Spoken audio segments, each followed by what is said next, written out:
सातारा सांगली विधान परिषद निवडणुकीतली यामध्ये महायुतीचा उमेदवार विजयी झालाय, तरीही महाविकास आघाडीला महायुतीची 100 मतं मिळालेली आहेत। त्यामुळे महायुतीला मोठा धक्का बसला असून अंतर्गत वाद चव्हाट्यावर आलाय।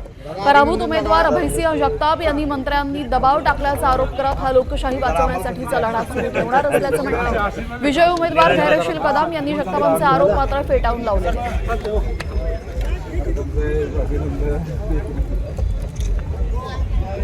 अधिक मतदारांनी महायुतीकडून महाविकास आघाडीकडे येण्यासाठी कौल दाखवला।